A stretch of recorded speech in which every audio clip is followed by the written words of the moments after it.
Hello dear student, कैसे हैं आप सभी लोग। I hope you all are doing well. और बच्चों, आपने मैं आशा करती हूँ कि आपने पिछली जो वीडियो है हमारी वो देखी होगी और आप तभी चमकी हैं हमारी आज की नेक्स्ट वीडियो पर।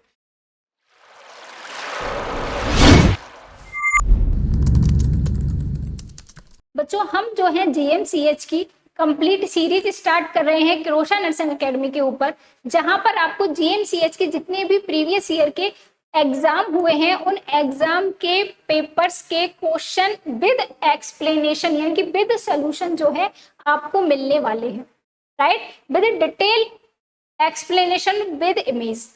क्लियर है बच्चों। अब देखिए कि ये जो जीएमसीएच एग्जाम है, राइट, क्या है, ये जो जीएमसीएच एग्जाम है इसके लिए बच्चों आपको ना केवल हार्ड वर्क बल्कि हार्ड वर्क के साथ साथ क्या करना पड़ेगा, स्मार्ट वर्क करना पड़ेगा।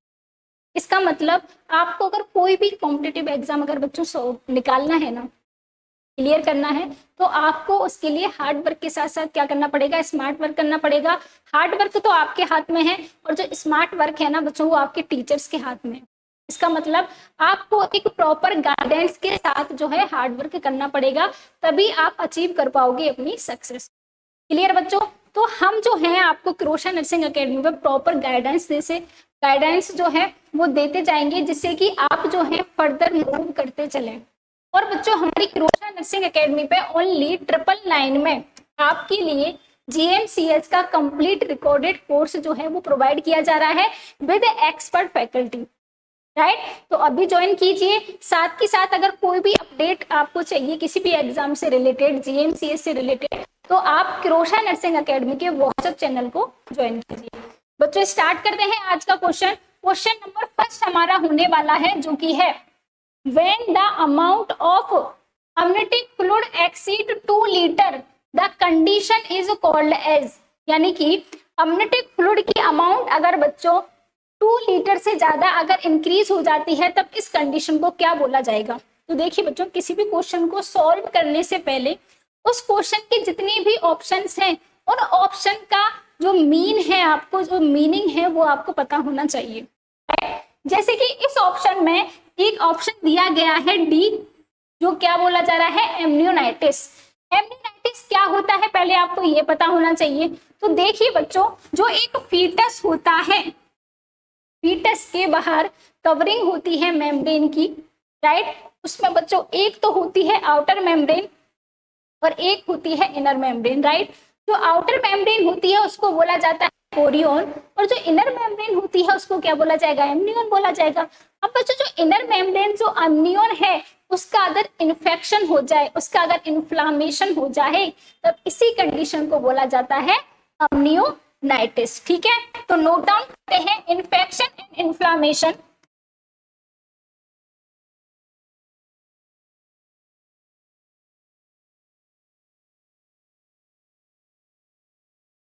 ऑफ एमनियन, यानी कि एमनियन इन्फेक्शन और जो इन्फ्लामेशन होता है उसी को क्या बोला जाता है, एमनियोनाइटिस बोला जाता है। ये ऑप्शन क्लियर है। अगला ऑप्शन आता है बच्चों आपका एक bag of water. Bag of water क्या होता है, आपको पता है एक फीमेल, एक प्रेग्नेंट फीमेल जो है उसके अंदर क्या होता है बच्चों, एमनियोटिक फ्लूइड होता है। अब एमनियोटिक फ्लूइड जो है एक बैग लाइक स्ट्रक्चर के अंदर कलेक्ट रहता है, फिल रहता है। अब एक बैग लाइक स्ट्रक्चर जिसके अंदर एमनियोटिक फ्लूइड जो है प्रेजेंट होता है, फिल रहता है, इसी को बोला जाता है बैग ऑफ वाटर। और इसी का एक अदर नेम होता है बच्चों क्या, एमनियोटिक सैक।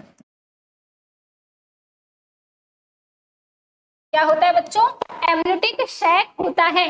अब देखिए हमारी ये दो ऑप्शन है, ओलिगोहाइड्रोमनस और पॉलीहाइड्रोमनस। अब ऑप्शन जो है, जो आंसर है हमारा इन दोनों में से कोई एक होने वाला है, क्योंकि इन दोनों ऑप्शन का जो मीन है आपको समझ में आ चुका है, वो तो इस क्वेश्चन का आंसर नहीं हो सकता। तब इसके लिए आपको बच्चों एमनियोटिक फ्लूइड को समझना पड़ेगा।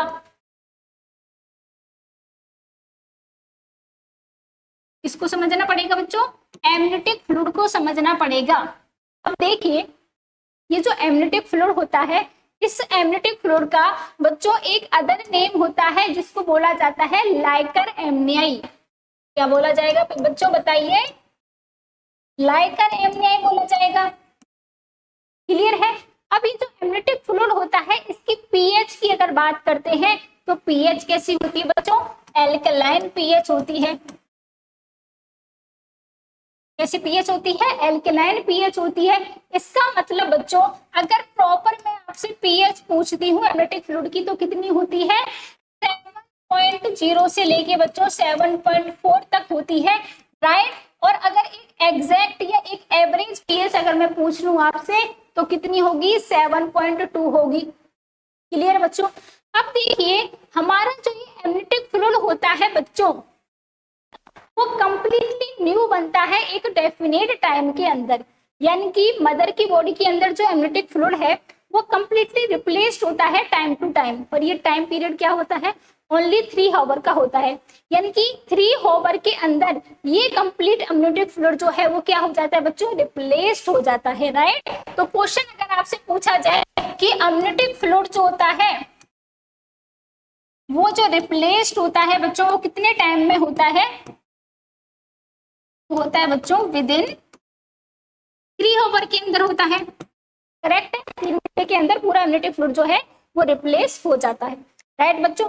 अब देखिए ये एमनिटिक फ्लूइड की एक बेसिक नॉलेज हो गई।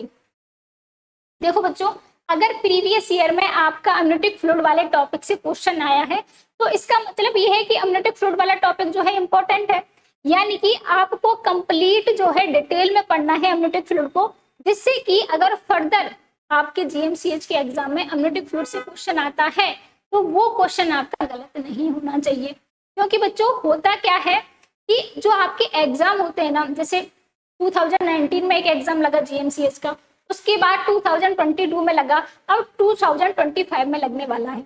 तो होता ये है बच्चों क्वेश्चन रिपीट नहीं होते, क्वेश्चन जो है जिस टॉपिक से आते हैं, जिस कॉन्सेप्ट से आते हैं, वो कॉन्सेप्ट और टॉपिक जो है वो हर साल रिपीट होते हैं एग्जाम में।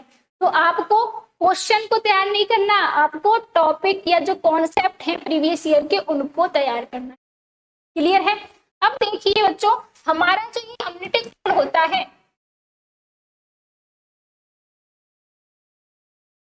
इस एमनिटिक फ्लूइड को मेजरमेंट करने के 3 मेथड होते हैं। एक तो नॉर्मल मेथड होता है, ठीक है, और एक जो होता है बच्चों जो अदर 2 मेथड होते हैं वो आपके यूएससी के अंडर किए जाते हैं। यानी कि अगर मैं बात करती हूँ सबसे फर्स्ट जो मेथड होता है आपका एमनिटिक फ्लूइड के मेजरमेंट का, कि एमनिटिक फ्लूइड जो है वो मदर के अंदर नॉर्मल है, कम है या ज्यादा है, इसको किस तरीके से मेजर किया जाएगा।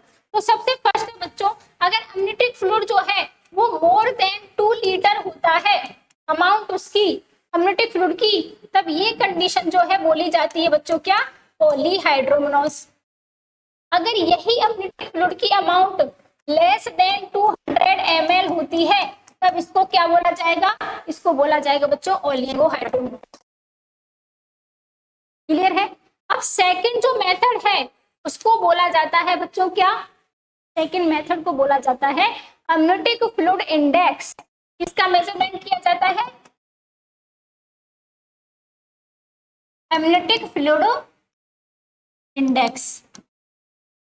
तो देखिए बच्चों ये जो एमनिटिक फ्लूइड इंडेक्स होती है ये मेथड यूएससी के अंडर किया जाता है, और इसकी जो नॉर्मल लिमिट होती है वो कितनी होती है बच्चों, वो होती है 5 to 24 सेंटीमीटर होती है। कितनी होती है, 5 to 24 सेंटीमीटर होती है।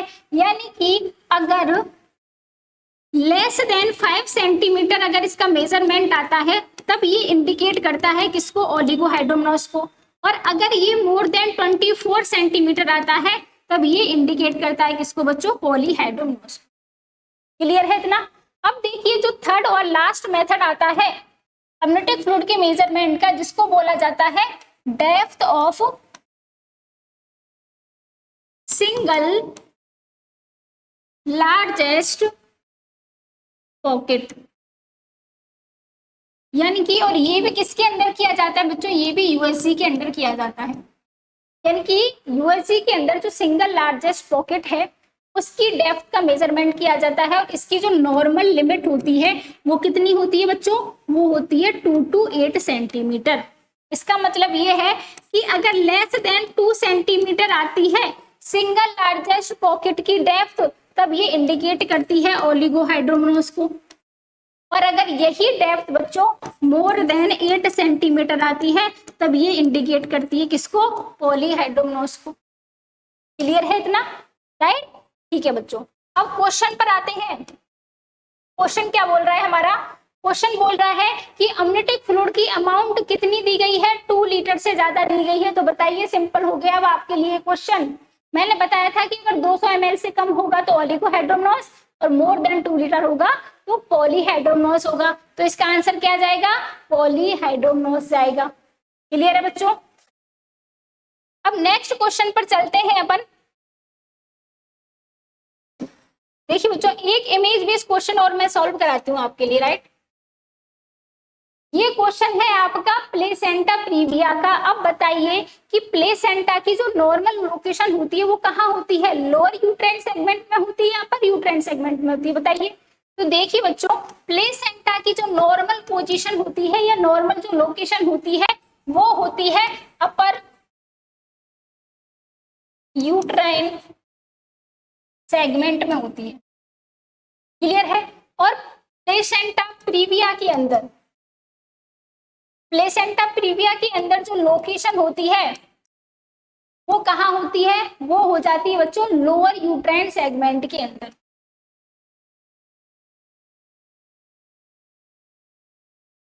इसका मतलब अगर आपको कोई भी इमेज दिखे जिसके अंदर जो आपका प्लेसेंटा है वो लोअर यूट्राइन सेगमेंट में दिखाई दे रहा है, देखिए बच्चों ये प्लेसेंटा है और ये प्लेसेंटा आपको कहाँ दिखाई दे रहा है, नॉर्मल यूट्राइन सेगमेंट में दिखाई दे रहा है, तब इस कंडीशन को क्या बोला जाएगा, प्लेसेंटा प्रीविया बोला जाएगा। ठीक है बच्चों, क्लियर है? तो ये आपका इमेज बेस्ड क्वेश्चन जो है आ सकता है। नेक्स्ट क्वेश्चन की तरफ अपन मूव करते हैं बच्चों, जो कि होने वाला है आपका क्या, देखिए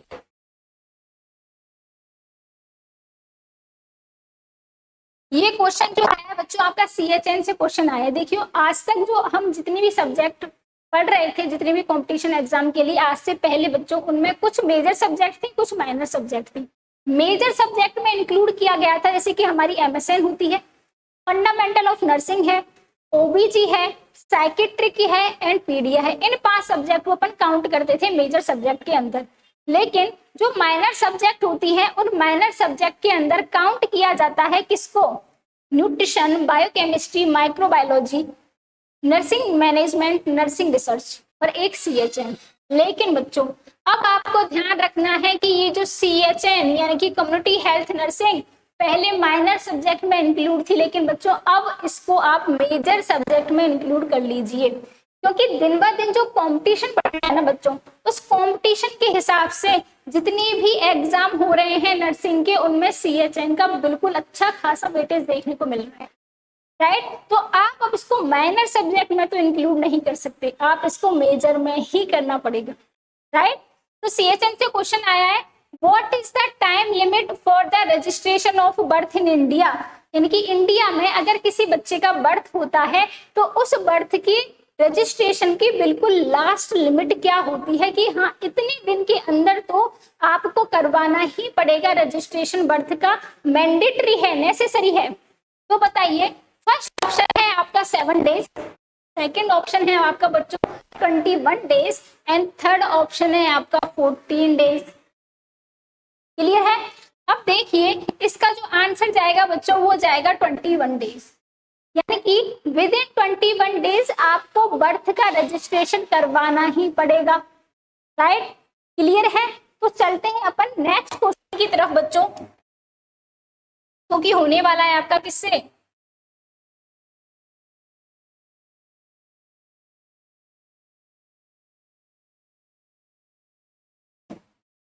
OBC से ही क्वेश्चन है बच्चों। क्वेश्चन क्या बोल रहा है, क्वेश्चन को पढ़िए पहले।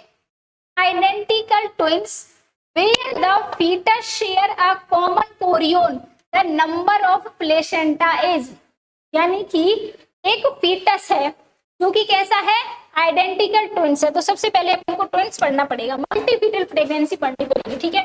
तो देखिए बच्चों हेडिंग डालिए, मल्टी फीटल प्रेगनेंसी। अब मल्टी फीटल प्रेगनेंसी का क्या मतलब है, यानी कि एक से ज्यादा फीटस है। नॉर्मल तो क्या होता है कि एक बार में एक ही फीटस जो है उसका बर्थ होता है, लेकिन अब एक बार में अगर एक से ज्यादा फीटस का बर्थ हो जाए तो उसको बोला जाता है मल्टी फीटस प्रेगनेंसी। अब अगर 2 बच्चों का बर्थ होता है तो उसको बोला जाता है बच्चों ट्विंस। अगर 3 का होता है इसके साथ तो उसको बोला जाता है ट्रिपलेट, और इसी तरीके से नंबर इंक्रीज होते जाते हैं, राइट। लेकिन इसमें मोस्ट कॉमनली जो देखा जाता है वो ट्विंस देखा जाता है, ठीक है। अब देखिए बच्चों, जो ट्विंस होते हैं उन ट्विंस को मोस्टली 2 पार्ट में अपन डिवाइड करते हैं। एक तो होता है मोनोजाइगोटिक ट्विंस और एक होता है डाइजाइगोटिक ट्विंस, ठीक है। एक होता है बच्चों मोनो जाइगोटिक ट्विंस, और इस मोनोजाइगोटिक ट्विंस में क्या होता है बच्चों, एक ही जाइगोट होता है। जाइगोट कितना होता है, एक ही जाइगोट होता है, और ये एक जाइगोट जो है वो 2 पार्ट में डिवाइड होता है और 2 फीटस बना लेता है, राइट। यानी कि जाइगोट तो एक होगा और वो एक जाइगोट जो है आगे जाके 2 जो है छोटे छोटे जाइगोट में डिवाइड हो जाएगा, राइट। तो इसी को क्या बोला जाता है, आइडेंटिकल ट्विंस बोला जाता है। यानी कि ये ट्विंस जो है वो बिल्कुल सेम होंगे, फेशियल कैरेक्टरिस्टिक्स इनकी बिल्कुल सेम होती है। अगर बात करते हैं डाइजाइगोटिक ट्विंस की, तो बच्चों जो डाइजाइगोटिक ट्विंस होते हैं उनमें क्या होता है कि 2 जाइगोट बनते हैं, यानी कि फीमेल में 2 एग का ओव्यूलेशन होगा और वो 2 एग जो है वो 2 ही स्पर्म से फर्टिलाइज होंगे, जिससे कि 2 जाइगोट बनेंगे। अब ये 2 जाइगोट जो है वो अलग अलग जो है क्या होगा, इनका डेवलपमेंट होगा, तो इसको क्या बोला जाता है, डाइजाइगोटिक ट्विंस बोला जाता है। और इसी का दूसरा नाम होता है बच्चों फ्रैटर्नल ट्विंस। यानी कि ये ट्विंस तो होते हैं लेकिन बिल्कुल एक दूसरे के समान नहीं होते हैं, यानी कि इनमें कुछ ना कुछ जो है वो डिफ्रेंशिएशन देखने को मिलता है, जबकि आइडेंटिकल जो ट्विंस होते हैं ना बच्चों वो बिल्कुल सेम होते हैं। क्लियर है। अब अपन बात करते हैं कि ये जो आइडेंटिकल ट्विंस होते हैं इनको डिवाइड किया जाता है बच्चों 4 पार्ट्स के अंदर। कितने पार्ट्स के अंदर, 4 पार्ट्स के अंदर डिवाइड किया जाता है आइडेंटिकल ट्विंस को। लेकिन किस बेसिस पे, तो देखिए हमने बात की थी, एक तो होती है बच्चों मेम्ब्रेन जिसको बोला जाता है एमनियोन, और एक होती है कोरियन होती है। तो देखिए कोरियन का जो डेवलपमेंट होता है वो कब होता है, डे 8 आफ्टर फर्टिलाइजेशन। क्लियर है, ये दोनों चीजें आपको याद रखनी है। और जो बच्चों एमनियोन होता है उसका कब होता है डेवलपमेंट, डे 10 आफ्टर फर्टिलाइजेशन। कब होता है बच्चों, डे 10 आफ्टर फर्टिलाइजेशन। आपको 2 डे याद रखने हैं, कोरियन का कब होगा, डे 8 आफ्टर फर्टिलाइजेशन, और एमनियोन का कब होगा, डे 10 आफ्टर फर्टिलाइजेशन। अब देखिए बच्चों आइडेंटिकली जो मोनोजाइगोटिक ट्विंस था उसके अंदर क्या हो रहा था, एक जाइगोट था और वो एक जाइगोट जो है आगे जाके डिवाइड हो रहा था।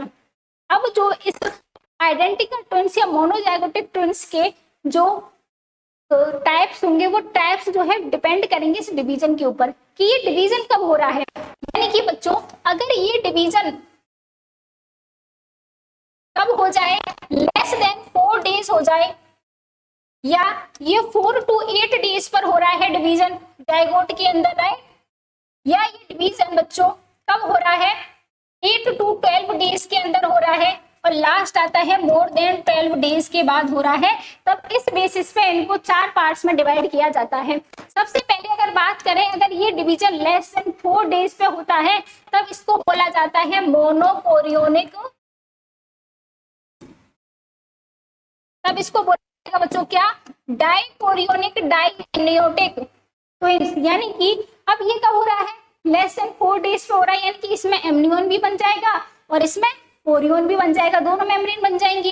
4 to 8 डेज पे अगर होता है तो इसको बोला जाता है बच्चों, देखो 8 यानी कि अब कोरियोन नहीं बनेगा क्योंकि कोरियोन तो डे 8 पे ही बन जाता है, ठीक है। यानी कि मोनो तो कोरियोन होगा और डाई एमनियोन होगा। अब यहाँ जो 8 to 12 यानी कि ना तो एमनियोन बनेगा ना कोरियोन बनेगा, यानी कि मोनो कोरियोन मोनो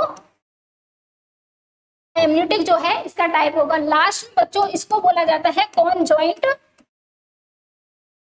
ट्विंस। यानी कि इसके अंदर क्या होता है कि जो ट्विंस होते हैं वो दोनों एक दूसरे से अटैच होते हैं, दोनों एक दूसरे से ज्वाइंट होते हैं, दोनों के ऑर्गन जो है आपस में वो शेयर करते हैं। अब देखिए होता क्या है बच्चों कि ये जो मोनोजाइगोटिक ट्विंस होते हैं, क्वेश्चन इस टेबल से पूछा जाएगा, इस टेबल को आपको बिल्कुल याद रखना है। तो देखिए सबसे पहले अपन हेडिंग डालते हैं नंबर ऑफ प्लेसेंटा, सेकंड है बच्चों number of membrane between both twins, यानी कि दोनों ट्विंस के बीच में नंबर ऑफ मेम्ब्रेन कितनी होंगी, नंबर ऑफ प्लेसेंटा कितना होगा। क्वेश्चन तो यहीं से आता है ना बच्चों, सही है ना। तो देखिए सबसे फर्स्ट ट्विंस कौन सा था हमारा, डाइकोरियोनिक डाइएम्नियोटिक, यानी कि दो तो कोरियन है और दो एम्नियन है, यानी कि इनके बीच में दोनों ट्विंस के बीच में अगर मेम्ब्रेन होंगी तो कितनी होंगी, 4 होंगी, 2 कोरियन 2 एम्नियोटिक, और प्लेसेंटा कितने होंगे, 2 होंगे। सेकंड होता है बच्चों मोनोकोरियोनिक लेकिन डाइएम्नियोटिक, यानी कि प्लेसेंटा अब एक हो जाएगा क्योंकि मोनोकोरियन में प्लेसेंटा एक ही होता है। नंबर ऑफ मेम्ब्रेन दोनों ट्विंस के बीच में 2 होंगी, कौन सी, एम्नियन होंगी। थर्ड होता है बच्चों मोनोकोरियोनिक एंड मोनोएम्नियोटिक, तो प्लेसेंटा तो एक ही होगा लेकिन दोनों ट्विंस के बीच में मेम्ब्रेन 0 हो जाएगी। लास्ट में आता है कॉन्जॉइंट ट्विंस। कॉन्जॉइंट ट्विंस में अगर बात करते हैं तो प्लेसेंटा एक होता है और दोनों के बीच में मेम्ब्रेन जो है वो 0 होगी। साथ ही साथ ट्विंस जो है वो क्या करेंगे, वो जो शेयर करेंगे अपने ऑर्गन्स को। क्लियर है। अब एक इमेज देखिए आप, इस इमेज में अगर अपन बात करते हैं तो बच्चों सबसे फर्स्ट इमेज है ये वाली, राइट।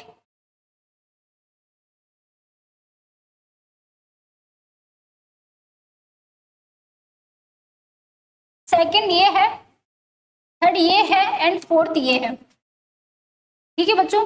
अब देखिए इसको बोला जाता है क्या, डाइकोरियोनिक डाइएम्नियोटिक, राइट, और इसको बोला जाएगा मोनोकोरियोनिक डाइएम्नियोटिक। ये है बच्चों आपका कॉन्जॉइंट ट्विंस। आपसे इमेज बेस में भी क्वेश्चन पूछा जा सकता है। और ये है बच्चों कौन सा आपका, मोनोकोरियोनिक मोनोएम्नियोटिक। क्लियर है। अब देखिए क्वेश्चन आते हैं, क्वेश्चन क्या पूछा जा रहा है आपसे। क्वेश्चन सिंपल सा पूछा गया था कि अगर आइडेंटिकल ट्विंस हैं और दोनों के कॉमन कोरियन है, यानी कि दोनों का कोरियन एक ही है, मोनोकोरियोनिक डाइएम्नियोटिक, ये वाला ट्विंस हो गया क्योंकि उन दोनों के कोरियन क्या है, सेम है, यानी कि कोरियन बिल्कुल एक होगा, तब उन दोनों में नंबर ऑफ प्लेसेंटा पूछा जाता है। तो बताइए बच्चों मोनोकोरियोनिक डाइएम्नियोटिक के अंदर हमने पढ़ा था नंबर ऑफ प्लेसेंटा कितने होते हैं, 1 होता है। ठीक है, क्लियर है आपको। तो यही हो जाएगा इस क्वेश्चन का आंसर। ठीक है बच्चों, आज के लिए बस इतना ही, मिलते हैं नेक्स्ट वीडियो में। ठीक है, बिल्कुल चैनल को सब्सक्राइब कीजिए क्रोशन नर्सिंग एकेडमी के को, जिससे कि आपको नई अपडेट मिलती रहे about GMCH vacancy and new syllabus. Thank you so much.